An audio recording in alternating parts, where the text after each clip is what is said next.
What's good with the YouTube? You already know Big Flacco from a convict's perspective, and I'm smashing, dashing, sliding on through that little bit of energy. What's cracking, people? So please hit that like, subscribe, comment, do everything you can to support the channel. We appreciate you most definitely. Now I got an interesting article, man, and this I'm gonna read it. I was reading it this morning. I was really intrigued with how much details they had as far as going back to like 40, 50 years ago to the current times and much black and brown relationships. It talks about politicians, the political spectrum, the population, the different ongoing things that had a lot to do to influence a lot of the relationships with the black and brown community out there in Southern California.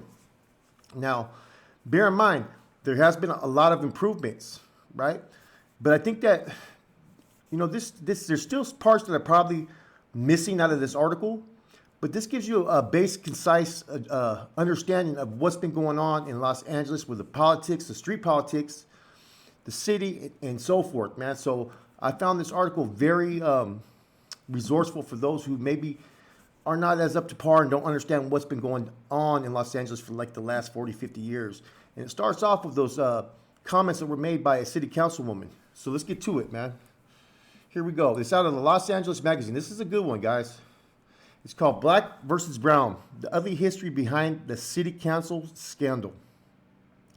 Why are old-guard Latino politicians so angry at their African-American neighbors? It goes back 40 years. Months ago, not many Angelenos had heard of Nury Martinez. Today, she's one of the most famous politicians in LA, and not in a good way. Martinez, of course, is the recently resigned Latina City Council president who was caught on tape along with fellow Latino council members Kevin De Leon and Gil Cedillo, as well as former Federation of Labor President Ron Herrera. Also Latino raging against black politicians and others during a private, secretly recorded 2021 meeting that in October was anonymously leaked to the internet, triggering one of the biggest political scandals in recent history. Although there were plenty of incriminating sound bites to go around, without any of them done for Latinos, Herrera could be heard railing against African-American activists. It was Martinez who scored the most ink with her colorful denunciations of Councilman Mike Bonin. She referred on the tape to her white, gay, progressive colleague as a little bitch, calling his adopted black child a changuito or little monkey. That's cold. The backlash, no surprise, was frenzied and immediate. Martinez was pushed to resign. Ditto Herrera, for the moment, De Leon and Cedillo are still clinging to their jobs, but calls for their resignations from no less powerful Democratic voices than President Biden and Governor Newsom continue to grow every day. So I guess a lot of people after them, huh? The scandal hasn't merely scrambled LA politics, possibly even impacting the impending mayoral race between an African-American woman and an Italian-American billionaire who has lately been suggesting that Italians are actually a sort of Latino. But it also trained a light on a long, simmering, historically violent racial rift that extends far beyond city limits, one that happens to be almost entirely ignored by the media. That would be black versus brown. When you peel away the headline grabbing racial ad hominem invective being spewed in those tapes, they actually revealed an inconvenient truth behind LA politics. The city's Latino population has soared to more than 50% in recent years. Wow. While LA's African American population has dwindled to below 9%, less than half of what it was in the 1960s. What Martinez and others were really talking to each other about when they weren't indulging in hate speech is whether Latinos' representation in local government has kept pace with their exploding population growth. Do Latinos have fair representation within various city departments, including and especially LA's 15-seat city council? Are they getting as much political oxygen as, say, LA's African-American residents? Or is half the city's population still being treated as a marginalized community? Ooh, this is some real serious stuff here, man. The conversation on those tapes uncorked numerous simmering resentments, a belief that Latinos are indeed underrepresented, that the grievances of African Americans specifically surrounding policing get a lopsided amount of attention and aren't necessarily, that the grievances of African Americans specifically surrounding policing get a lopsided amount of attention and aren't necessarily shared by their Latino neighbors. That white progressives who have a history of coalition building with African Americans dating back to the Tom Bradley era have conspired to undermine Latino progress. I agree with that statement. And the county's current run amok tribalism demands that everyone vote for someone who looks just like them. There's a double standard when it comes to discussing race, says Nilsa Serrano, president of the Latino advocacy group Advanced Democratic. Most institutions see race relations as black and white. This is very true. And it often feels like people view all Latinos as foreigners. We're an easy target because we're quiet people. We work, go home, and spend time with our family. We don't have the same energy that other communities have to protest. We have a severe problem of us being unseen and unheard, and we have to do better. So far, this article was on point, guys. We don't get the resources, and it's disappointing and frustrating. And sometimes that frustration comes out in ways that aren't positive and constructive. This is all well said. In other words, to fully translate what's really being said on those secret recordings of the city council's Little Latino Caucus, as Herrera at one point describes the meeting's attendees, you have to first learn the vocabulary of Latino history in LA. You have to go back some 40 years to the sad, ugly, and often shockingly bloody origins of black versus brown political paradigm. Richard Valdemar, a retired 30-year veteran of the Los Angeles County Sheriff's Department who served as the Federal Metropolitan Gang Task Force, grew up in Compton in the 1960s when blacks lined up after school and picked out the Latino kids to beat up. It was a racial thing, blacks and Hispanics sharing the same limited resources, Valdemar says. If you didn't know how to fight, you were a perpetual victim. The first thing I learned was how to fight. Valdemar, a Mexican-American, was a deputy sheriff in Compton in the 70s and into the 80s, when the numbers of undocumented Mexican immigrants started to grow from a trickle to a tsunami. These were years, too, when Southern California economy began to shift. Its heavy industries, tire, automotive, steel, left, taking well-paid union jobs with them.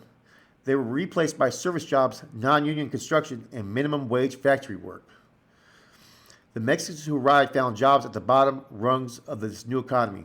Seeking the cheapest housing, many found it in black areas, Compton, Inglewood, South Central. Just as black gangs in those neighborhoods were emerging as a powerful new force in the urban life, in time, Mexican migrants would transform those areas. But for many years, they remained outnumbered and silent. With the power and demographic relationships so tilted in their favor, Crips and Bloods made constant victims of the newly arrived immigrants. How of this is true so far.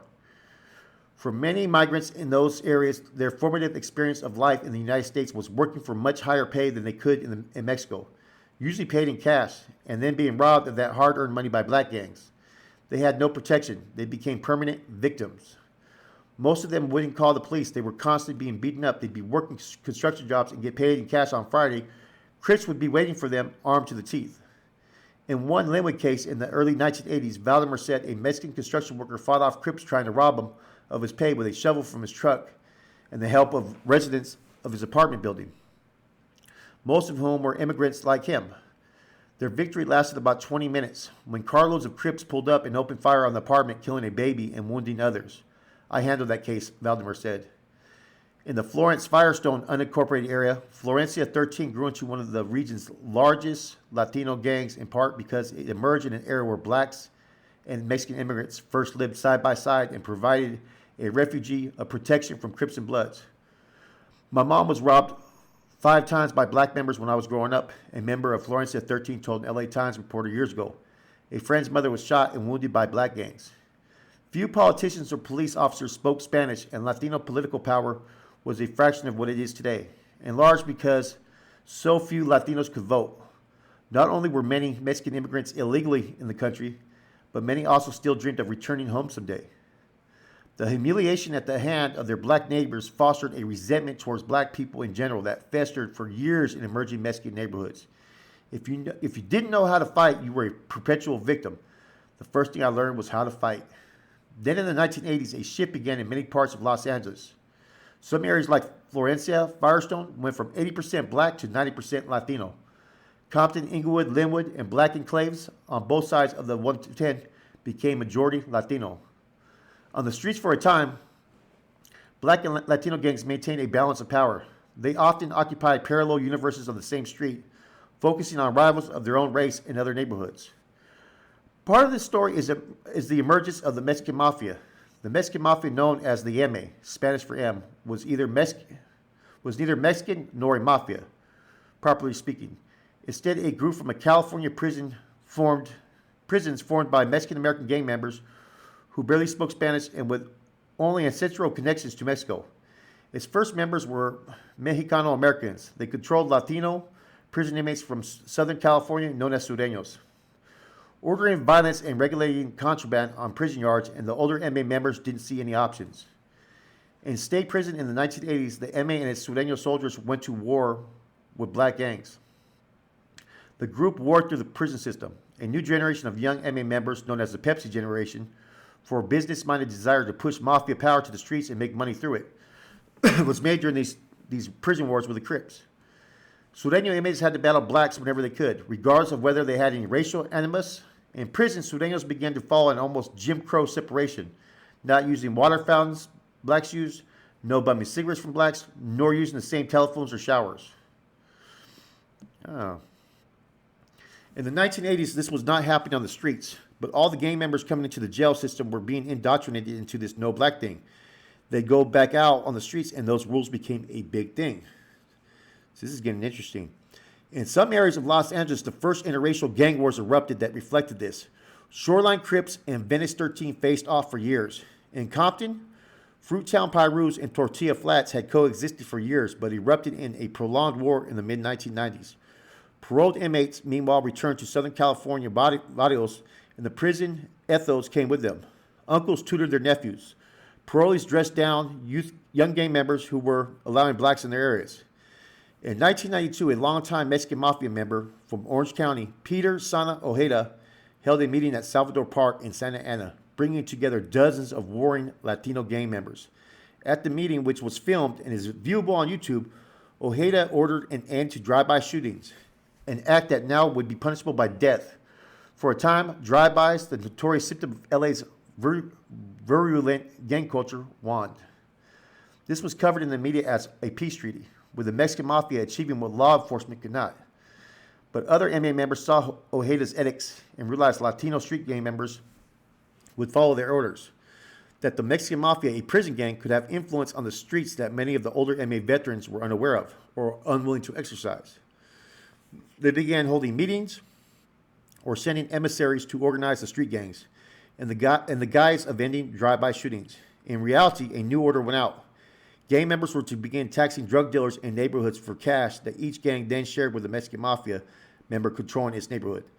This system of extortion exists today in many barrios across Southern California. During these years, many Latino neighborhood gangs added 13 to their names, sometimes as 13 or X3, signaling their allegiance to the Mexican Mafia. See, I've mentioned that many times, guys, if you catch that. Told you. That's what I told you guys. From the tax collection orders came another roughly translated as get rid of the blacks. This was intended first as a business move to stifle drug dealing competition from black gangs who had made crack cocaine into a big business. At first, Valdemar said they specifically targeted the A-Tray and East Coast Crips because they controlled the drug trade in South Central, and the Mexican Mafia wanted to take that from them. These are other things I've discussed on here. You know what I'm saying? This is a good article. This kind of covers a whole lot, and it's just not about the gangs, though. But the edict put upon the resentments prevalent in the barrios, as well as the animus developed in Mexican neighborhoods towards blacks due to humiliation many had endured. At meetings across Los Angeles and in Hawaiian Gardens, Pomona, Ontario, San Bernardino, and many others, these orders went out. They were also likely intended to target black gang members. However, in time, they were interpreted by scruffy street gang members as commands to rid their areas of any black residents at all. Many of these youths harbored little or no racist feelings towards blacks. Another thing I've discussed. Certainly, there was no organized racial ideology motivating any of this, but few wanted to go against the wishes of the MA, the members of which were idolized by Southern California Latino gang members who referred to them as big homies. These attacks had a racist veneer, and certainly Latino gang members needed no coaching in the language of racism. But this phenomenon was more complicated than that. It amounted to a naked power grab. Born of a cold prison calculus, now the Latinos have the demographic numbers. This is all stuff that I've discussed, man. This is a good article. In some Latino neighborhoods where there were no blacks, East Los Angeles, for example, the edict had no effect. But many barrios had seen blacks arrive fleeing the Crip blood violence elsewhere. In time, the edict became interpreted as some neighborhoods as an order to engage in the form of neighborhood ethnic cleansing. Man, this is some good stuff right here. From the mid-1990s until about 2009, Latino street gangs grew notorious for their attacks on blacks. In Los Angeles County Jail, members of gangs that were perceived as being lax regarding blacks in their areas were disrespected and sometimes beaten. In Pelican Bay State Prison in 2000, Sureños ignited a massive planned attack on black inmates. In Pacoima area in the mid-2000s, a curfew was set by Latino gangs on blacks out after 10 p.m., according to several African-American residents of that area. In Hawaiian Gardens, HG-13 firebombed a black family's home, and a member shot to death a well-known black high school football player, Mark Hammonds, while he walked on the street. In Highland Park, the Avenues gang staged a long-running campaign to rid the neighborhood of blacks. They were eventually prosecuted, found guilty, and sentenced to lengthy prison terms. The Big Hazard gang in the Ramona Gardens housing project, notorious for firebombing black families that moved into projects throughout the years. That's how it was for 15 years, from Riverside to San Fernando Valley. As Latino gangs absorbed the mafia edicts, a prison-like expression of region's new demographic balance of power on the streets. During these years, a Latino reader of the LA Times would email a reporter insisting that this violence wasn't racism, but payback for all the abuse Mexican migrants had to endure at the hands of black gangs. He recounted how immigrant men had to accompany their families to the store in these areas to protect them from black gangs. In 2004, 5 Azusa 13 gang members were prosecuted for, among many other things, hunting blacks. In the words of one gang dropout who testified in their trial, they too were convicted and sentenced to near-life sentences. Numerous members of the Florencia 13 were indicted in part on charges that led a race war between 2004 and 2007 with the Crips on the streets, on orders from a Mexican mafia member in Pelican Bay. Members of both races were shot. Some were killed in the Florence Firestone during these years, though few of them were actual gang members. Most were folks going about their daily life. See, that's where it becomes a problem, when people who are not involved in that life become victimized.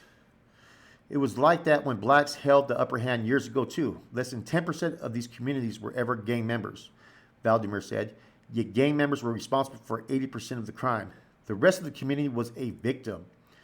Perhaps the watershed case in all this, though, was the murder of Cheryl Green, a 14-year-old black girl in the Harbor Gateway neighborhood on December 15, 2006. The shooter, Jonathan Fajardo, 18, was a member of the 214th Street, a Latino gang that had been attacking and murdering new black residents in the neighborhood for several years by then. Fajardo, who was himself half black, was convicted, sentenced to death, and was stabbed to death by another inmate on San Quentin's death row in 2018. Harbor Gateway is a tiny neighborhood in the strip that connects Los Angeles with the San Pedro Port, and 204th Street was virtually unknown before this. But the LA Times ran a story outlining the history of racial attacks on blacks by the 204th Street.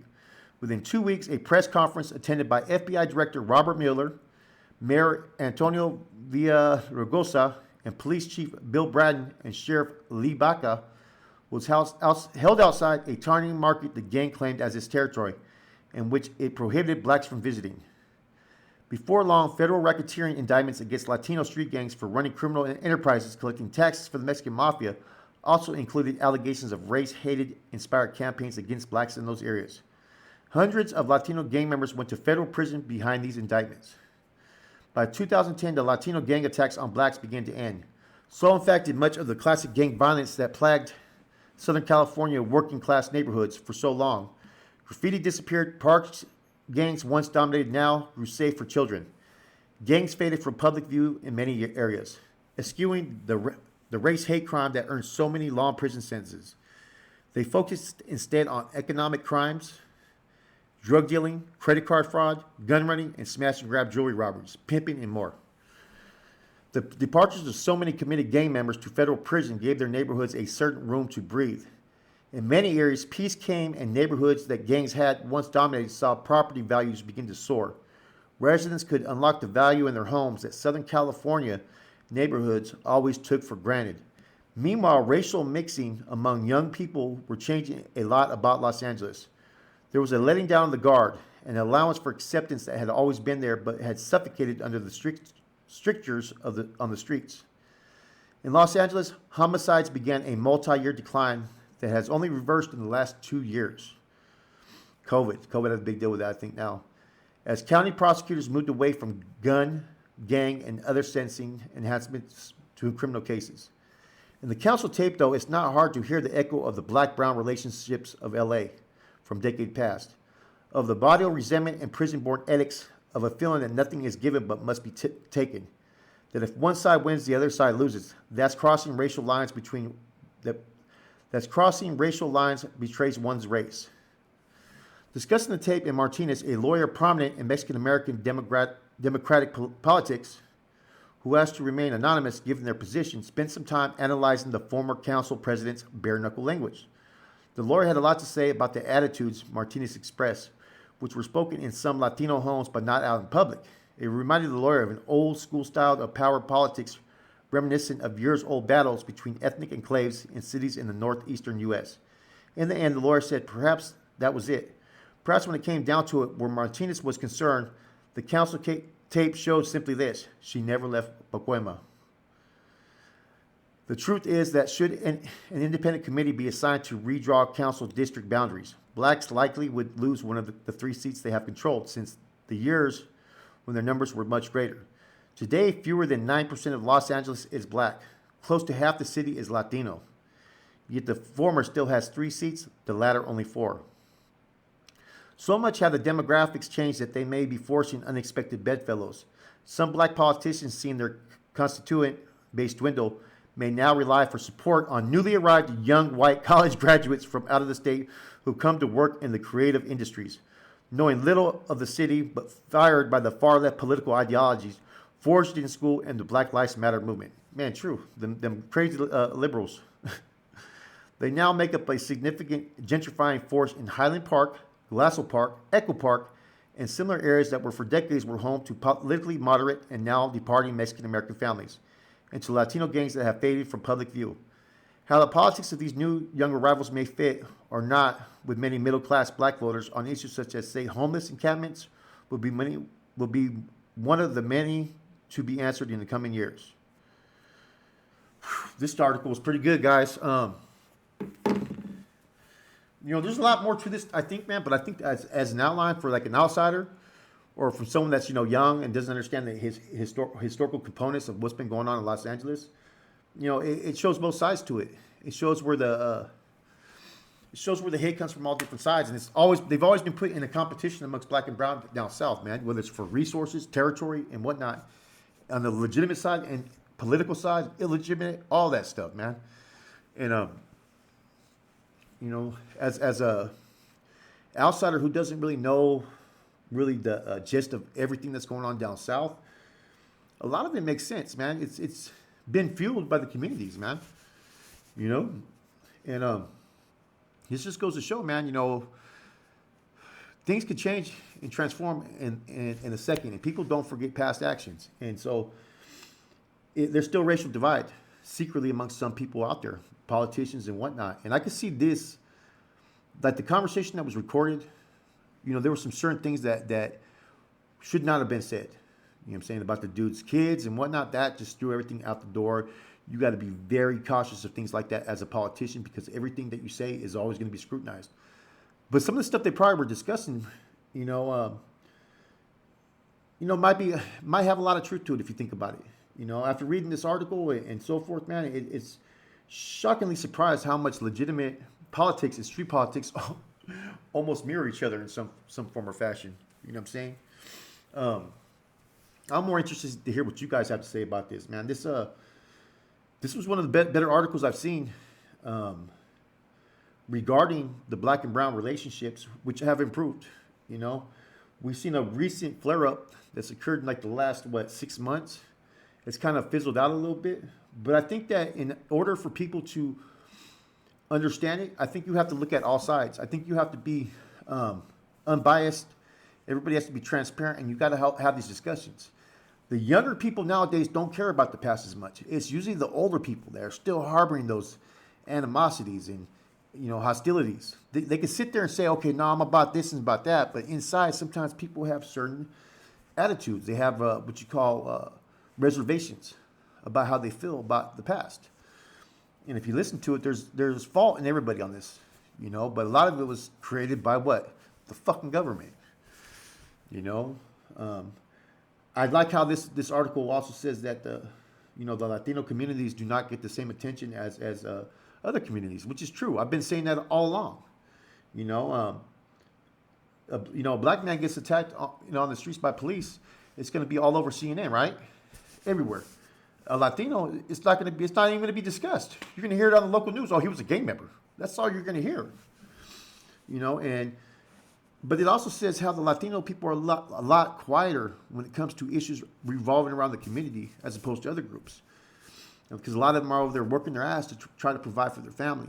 So there's stuff in this article, man, that's really key, man. If you listen to, man, that holds a lot of truth, man. And, I'm hoping that, the improvement that's been seen amongst black and brown in Southern California continues to grow.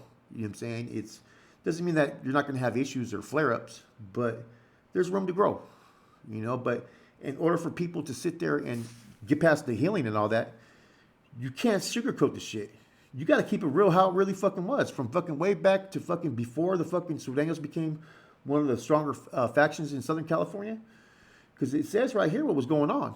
A lot of people were being victimized. And see, people don't forget that. And now it turned in, the ones that were victimizing people, now their people were getting victimized. Or their race. And see how things change in the transition? Maybe this end of all hostilities that's been going on in prison is going to have more of an impact on the streets than we realize, man, if you really think about it. Because it seems like the prison stuff really dwindled down, and it had an effect in Los Angeles that people really don't discuss. Like this article is talking about a councilwoman, but it's also talking about the prison having control over the streets. Anyways, man, this was a good one, guys. I really enjoyed it, man. Hope you guys have a positive day. Enjoy those games, man. I should be going live in a little bit, and I got some other things I'll probably drop later on today. Even though it's Sunday, man, it's the end of the month. I got to push hard, guys. So you guys have a good one. I'm out.